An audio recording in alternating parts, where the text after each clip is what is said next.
parle. Chaque jour, Charles et Carole vous présentent la leçon de l'école du sabbat.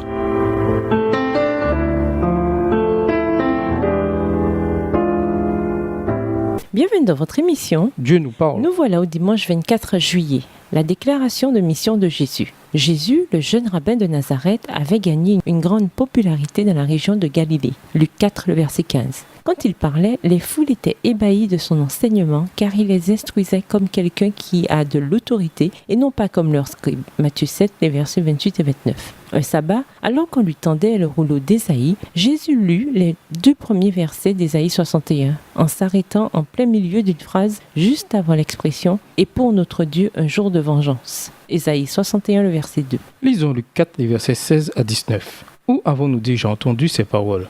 Voyons également Ésaïe 61, les versets 1 et 2. Que proclamait Jésus en lisant ces textes ? Luc 4, les versets 16 à 19.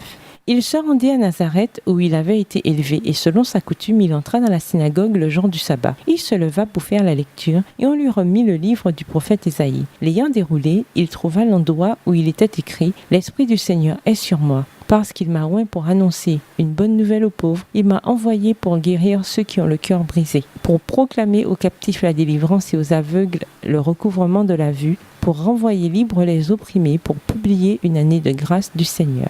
Ésaïe 61, les versets 1 et 2. L'Esprit du Seigneur l'Éternel est sur moi, car l'Éternel m'a oint pour porter de bonnes nouvelles aux malheureux. Il m'a envoyé pour guérir ceux qui ont le cœur brisé, pour proclamer aux captifs la liberté et aux prisonniers la délivrance, pour publier une année de grâce de l'Éternel et un jour de vengeance de notre Dieu, pour consoler tous les affligés. Comme nous l'avons déjà vu, l'expression « une année de faveur pour le Seigneur » correspond à l'année du Jubilé, voire Lévitique 25. Lors de sa visite à Nazareth, Jésus cite un passage messianique des Écritures et assure à ses auditeurs « Aujourd'hui, cette écriture que vous venez d'entendre est accomplie ». 4, le verset 21. Dans son sermon, il se révèle comme loin qui prêche la bonne nouvelle aux pauvres, la liberté aux prisonniers, la vue aux aveugles, la libération aux opprimés et la restauration du jubilé. Cette liste décrit bien son ministère terrestre qui était centré sur l'enseignement, la guérison et le soulagement de ceux qui en avaient besoin.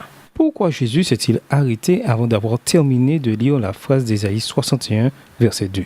Jésus s'est peut-être arrêté avant l'expression « et pour notre Dieu un jour de vengeance » parce qu'il ne voulait pas que son ministère soit associé à cette idée dominante que le Messie viendrait à la tête d'armée pour vaincre et dominer les oppresseurs d'Israël. C'était une fausse conception qui, malheureusement, allait empêcher bon nombre de ses compatriotes de le voir, lui et son ministère, pour ce qu'ils étaient vraiment.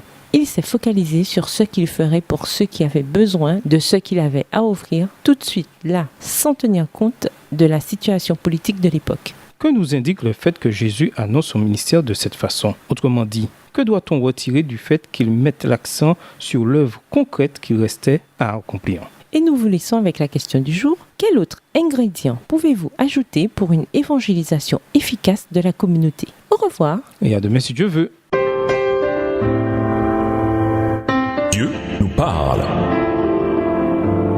Chaque jour, Charles et Carole vous présentent la leçon de l'école du sabbat.